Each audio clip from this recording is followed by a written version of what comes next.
안녕하세요. 반반 결혼하기로 하고 결혼 준비 시작하자마자 파혼해버린 29살 여자입니다. 파혼한 남자친구는 저보다 3살이 많아요. 각자 비슷한 업종에 종사하고 있고 그러다 보니 서로 통하는 게 많아 연애를 시작하게 되었습니다. 1년 반의 연애 끝에 청혼을 받아 결혼하게 되었어요. 결혼 이야기 나오고 서로의 재정 상황에 대해 이야기를 나누다가 서로 모아놓은 돈의 액수가 비슷한 것을 알게 되었습니다. 사실 그 금액이 많지는 않아요. 남자친구 5천, 저 6,500이었습니다. 굳이 따지고 든다면 제가 1,500만 원 더 해가는 거긴 하지만 그래도 그동안 데이트 비용 중에 남자친구가 더 냈던 부분도 있고 중고차긴 하지만 남자친구는 자동차도 가지고 있는 데다 저랑 놀러 다니면서 감가도 조금 되었을 테니 그 부분에 대해선 따로 짚고 넘어가지 않기로 했어요. 남자친구가 가져오는 돈에 자동차를 재산으로 포함하기로 했고 제 돈으로는 결혼식 비용과 혼수를 부담하기로 했습니다. 신혼집 구하는 과정에서 모자란 돈은 이자 부담이 있을지라도 그냥 대출을 받아서 구하기로 했습니다. 제가 고집도 세고 어려서부터 기가 세다는 소리를 많이 들었어요. 그런 맞춰주기 힘든 제 성격, 1년 반 연애하는 동안 군소리 없이 다 맞춰주고 그러던 사람인데 상견례 시작도 하기 전에 파혼을 하게 될 줄은 꿈에도 생각 못했습니다. 결혼 이야기 나오자마자 저희 부모님께 남자친구를 인사시켰어요. 저희 어머니도 제 성격을 알고 있다 보니 네 성격 맞춰주는 사람이면 보살이다 하면서 좋아라 하셨고요. 곧바로 상견례 일정을 잡으라고 하시더라고요. 그래서 상견례 일정을 잡으면서 그 전에 제가 먼저 인사를 드리러 가기로 되었습니다. 남자친구 집에 인사를 드리러 갔는데 식탁이 좁다고 거실에 큰 상을 펴놓고 있었어요. 현관문에서 부엌이 보이는 구조라서 쓱 봤는데 식탁은 그냥 평범한 가정집 사이즈였습니다. 저 온다고 뭔 음식을 얼마나 많이 하셨길래 일반 가정집에서 쓰는 식탁이 작다고 하는지 싶었어요. 그리고 그 마음 씀씀이만 봤을 때는 좋은 분들이시구나 하고 긴장한 마음이 살짝 풀리게 되었습니다. 거실에 펴놓은 커다란 상에 앉아있는데 식사를 하기 앞서서 사람 불러놓고 밥부터 먹을 수가 있냐며 이런저런 단순하고 평범한 이야기들을 주고받게 되었습니다. 어머님이 차를 내오셨고 따뜻한 차를 마시면서 그냥 학교는 어디 나왔느냐, 부모님은 뭐 하시냐 같은 간단한 호구조사성 질문들을 주거니 받거니 하고 있었어요. 질문은 거의 아버님이 먼저 하셨는데 무슨 이야기 주고받다가 어머님이 뭔가 맞장구를 치시며 잠깐 아버님 말을 끊는 순간이 있었는데 아버님이 순간 어머님을 노려보면서 스흡하고 소리를 내더라고요. 왜 있잖아요. 집에서 키우는 강아지나 고양이가 말을 안 듣거나 하면 안 되는 행동을 할 때 경고하듯 내는 그 소리요. 보통은 사람이 사람한테는 잘하는 소리가 아니다 보니 저도 잠깐 놀랐는데 그때 눈에 들어온 게 있었으니 어머님이 아버님 옆에 앉아있기는 한데 무릎을 꿇고 앉아 계셨어요. 여태까지는 너무 긴장했다 보니 정면에 보이는 거 말고는 시야에 아무것도 들어오지 않았는데 아버님이 낸 그 소리 때문에 뒤늦게나마 발견하게 되었습니다. 불편할 텐데 왜 저렇게 앉아 계시지 했는데 뭐 당장 제 동생도 양반다리 하고 앉아있는 거 불편해서 군대에서 고생 좀 했다. 이런 이야기를 한 적이 있다 보니 그래서 그런가 보다 하고 넘겼지만 그래도 아버님이 어머님을 대하는 태도를 보고는 조금 심상치 않구나 하는 생각이 들었습니다. 간단한 질문 시간이 끝나고 나서 이제 어머님이 식사를 하자고 하면서 음식을 준비하러 부엌으로 가셨는데 남자친구면 남자친구 아버님은 그냥 자리에 앉아가지고는 멀뚱멀뚱 TV만 보고 있지 아무것도 도와주질 않더라고요. 당장 테이블 위에는 아시던 찻잔이 돌아다니고 있는데 그걸 부엌에 가져다 놓는다던가 아니면 뭐 수저나 앞접시 같은 거 가져다 놓는 정도는 도와줄 수 있는 거 아닌가 생각했어요. 어머님이 냉장고에서 이것저것 꺼내서 밑반찬도 덜고 있는데 아무도 그걸 신경 쓰지 않으니까 오히려 손님인 제가 다 불편하더라고요. 그래서 옆에 앉아있는 남자친구 옆구리 쿡 찌르면서 좀 도와드리라고 눈치를 줬습니다. 남자친구는 대번에 제 눈치 한 번 보고 아버님 눈치 한 번 보더니 우물쭈물 자리에서 일어나더라고요. 그런데 남자친구 아버님이 그런 남자친구를 불러 세워서는 그냥 앉아있어라 하는 거예요. 저도 같이 일어나서 도우려고 했는데 저도 덩달아 그냥 자리에 앉아버렸네요. 식탁이 작아서 상을 폈다는 말이 왜 그랬는지 알 정도로 진수성찬을 준비해 주셨더라고요. 밑반찬이라고 꺼내주신 것만 해도 김치를 제외하고도 9가지나 됐습니다. 김치도 배추김치만 있는 게 아니고 깍두기며 파김치며 종류별로 다 있었고요. 불고기는 재워놓은 거 바로 해서 주신다고 혼자 이리저리 분주하게 움직이면서 이 더운 여름날에 불 앞에서 땀을 뻘뻘 흘리고 계시는데 아무도 신경 쓰지 않더라고요. 주방에서 우당탕 소리가 나서 고개를 돌려보니 어머님이 찬장에 있는 브루스타를 꺼내다가 옆에 있던 물 떨어뜨렸나 봐요. 그래도 남편이랑 아들인데 당연히 괜찮냐는 소리가 나와야 되는 거 아닌가 했는데 아버님은 소리 때문에 고개가 돌아가 놓고는 어머님이 다치지 않은 걸 확인이라도 했는지 또 혀를 찢하고 차면서 칠칠 맞긴 하면서 궁시렁대고 있는 거예요. 어머님이 체구가 저보다도 작으신데 찬장 맨 위에 올라가 있는 거 꺼내는 게 얼마나 힘들었겠어요. 집에 남자라고 2명이 있는데 도와주기는커녕 엉덩이랑 바닥이랑 하나가 된 건지 일어날 생각도 없어 보이고 차라리 뭐 저한테 할 질문이 남았거나 해서 저한테 뭐를 더 물어보고 있거나 했으면 그러려니 했겠는데 딱히 저한테 무슨 질문을 하는 것도 아니고 그냥 TV 화면만 보고 음식 차려지길 기다리고 있는 게 조금 보기 그랬습니다. 아무리 집마다 가풍이 다르고 그렇다지만 나눠서 하면 금방 끝나는 거고 그게 힘든 일도 아니잖아요. 음식하는 거야 솜씨의 영역이니까 어머니 혼자 하는 걸 두고 뭐라 할 수 없지만 준비하는 게 손맛이 필요한 것도 아니고 저희 집이랑 분위기가 너무 다르다 보니 적응이 되지가 않았습니다. 어머님 혼자 오며 가며 하면서 힘들게 꺼낸 브루스타 올려놓고 미리 해놓으신 두부 전골 가져와서 올리고 밑반찬에 앞접시며 수저며 전부 다 혼자 하시더군요. 전골이라 냄비도 꽤나 무거울 텐데 아무도 도와줄 생각이 없는 걸 보니 참 놀랄 노짜였습니다. 이럴 줄 알았으면 그냥 밖에서 뵙자고 할 걸. 결혼 허락받는 게 꼭 집에서 하라는 법도 없는데 당연히 집에서 보기로 정했나 싶고 괜히 제가 죄송스럽기까지 했네요. 아무튼 이래저래 식사 준비가 끝이 나게 되었고 어렵게 식사를 시작하게 되었습니다. 식사하는 도중에 아까 방금 전 남자친구 어머님이 아버님이 쓱 하고 눈치를 준다고 대화하다 끊었던 화제를 두고 어머님이 저한테 다시 못했던 질문을 하셨어요. 식사하면서 저도 물어보는 질문에 대해 이래저래 대답하면서 대화를 나누고 있는 와중이었는데 아버님이 난데없이 어이 하고 팔을 뻗어서는 어머님 얼굴 앞에다가 국그릇을 가져다 대더군요. 어머님은 그걸 또 자연스럽게 아버님이 내민 국그릇을 받아들어서는 두부 전골을 떠서 주는데 식탁이 작아서 큰 상을 준비했다고 해도 식탁보다 조금 더 클 뿐이지. 무슨 조상님 제사상만한 상도 아니었거든요.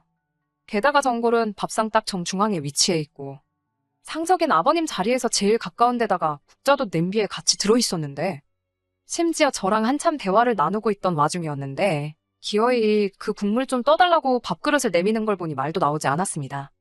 계속 머릿속으로 우리 집 아니다, 우리 집 아니다, 남의 집이다 하고 대수롭지 않게 넘기려고 노력했습니다.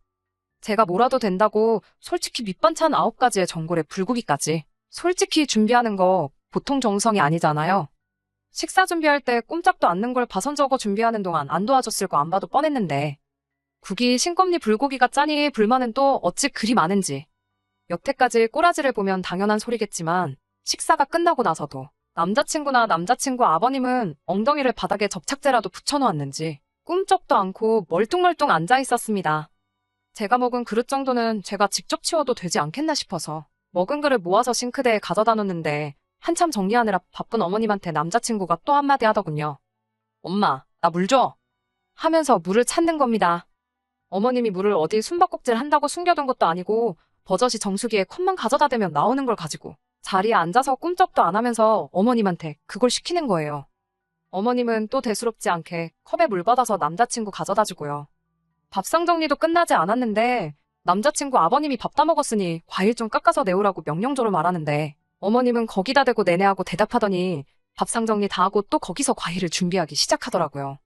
과일 준비하고 나서 남자친구 어머님은 혼자 식탁에 앉아가지고 그제서야 숨 좀 돌리시는 건가 싶었는데 과일 껍질 벗겨내고 붙어있는 자투리를 살살 발라내서 그걸 드시고 있는 겁니다. 멀쩡한 것들은 이미 남자친구랑 아버님한테 가 있고요. 가부장적인 집에서 얼마나 힘든 삶을 살아오셨나 싶어서 제가 어머님한테 힘드시죠 하고 물었어요.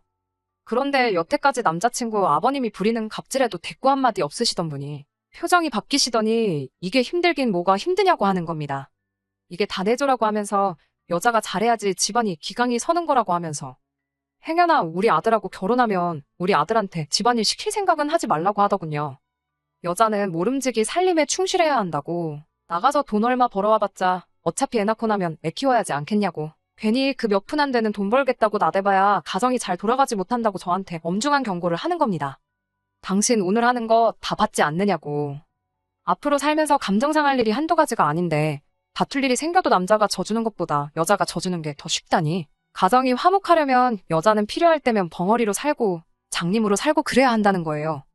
몇 시간도 안 되는 시간 있으면서 가부장적인 남자친구 집에서 어머님 혼자 고생하시는구나 생각할 필요조차 없었던 겁니다. 남자친구 어머니는 이미 종로를 식모노릇 하면서 사는 삶이 당연하다고 납득하고 살고 있는 듯 했고, 나아가서는 그런 삶을 저도 당연히 살아야 된다는 식으로 강요하기까지 시작한 거예요.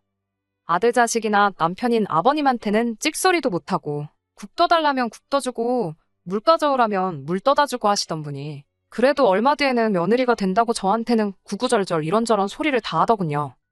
결혼하면 하루빨리 직장 그만둘 생각하고 아들 내조할 생각부터 해라. 애가 입맛이 까다로워서 밥도 같이 한 거 아니면 안 먹으니 혼수로 밥솥은 살 필요 없겠다 하면서 반찬도 이것저것 많이 해주신 게 저 먹으라고 해준 게 아니고 솜씨 자랑하려고 해줬던 것도 아니었어요. 오늘 먹은 것들이 다 우리 아들이 잘 먹고 좋아하는 반찬들이라고. 국은 아무거나 해줘도 다 잘 먹으니 식사 때는 꼭 국 하나에 반찬 3개씩은 해서 챙겨주라는데 솔직히 너무 당황스러워서 대답도 나오지가 않더라고요.